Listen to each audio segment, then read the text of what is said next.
In a quiet village, where the sun rises slowly and life moves at its own pace, lived a woman named Mama Ijoma. She was a mother, a wife, she was pregnant, a woman who had seen both joy and suffering. But on this day, suffering sat heavily on her shoulders. Her children were hungry, her husband had no work, and in her small compound, tied to a wooden pole, stood her last hope, a goat. Not just any goat, but a pregnant one. Selling it meant losing the future gain. But hunger does not wait. Hardship does not show mercy. With no other choice, Mama Ijoma picked up the rope and walked to the market. The marketplace was alive. The air smelled of roasted corn, fresh peppies, and frying plantains. People moved about, bargaining, shouting, laughing. Mama Ijoma found a corner, tied the goat to a wooden post, and waited. Before long a man approached. He studied the goat. He asked for the price. Mama Ijoma told him, 40,000 naira. The man frowned. He offered 30. Before she could decide, another voice cut through the air, a deep commanding voice. A tall huge man stepped forward and without hesitation, he said he would pay 80,000. The crowd murmured, 80,000. Double the price. People turned to stare at the man, but he remained calm. He counted the money, handed it to Mama Ijoma, and did something strange. He did not take the goat. Instead, he told her to keep it with her. He would return an hour later. Then, without another word, he walked away and disappeared into the crowd. An hour passed, then another. The man did not return.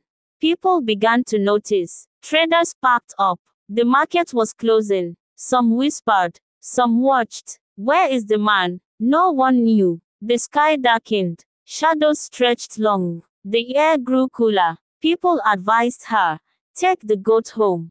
Bring it again next market day. Maybe something happened to the man. Reluctantly, she agreed. She untied the goat and walked home. But in her heart, a strange feeling grew. Morning came. The sun rose. The village woke. Papa Ijoma, her husband, decided to feed the goat. He collected fresh leaves, soft and green, and placed them before the animal. Then, something happened. The goat lifted its head.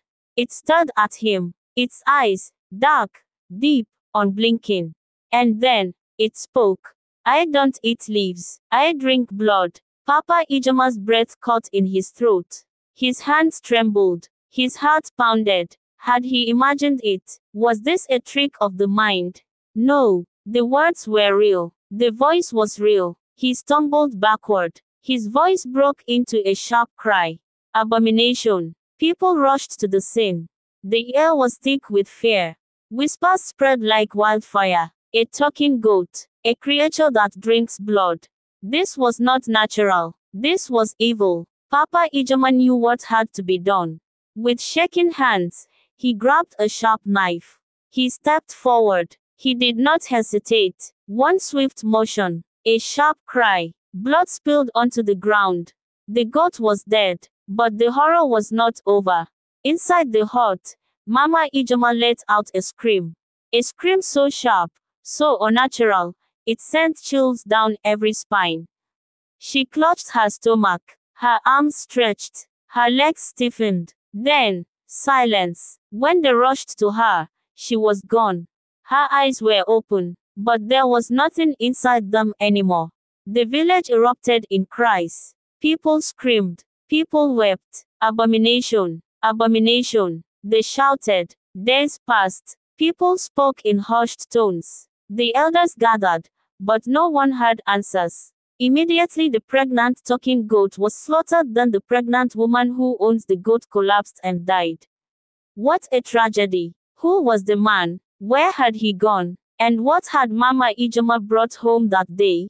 No one knew. But one thing remained. Some say, on nights when the wind howls and the moon stands full, a voice still echoes through the village. I drink blood. This story is not an imaginary one. It's a real-life story. This is why everyone should be alert in spirit in this end time. And be prayerful. Now, I want to ask, as the man killed the goat, was that the right decision? If no, what do you think the man should have done? Drop your opinions in the comments section. Thanks and God bless.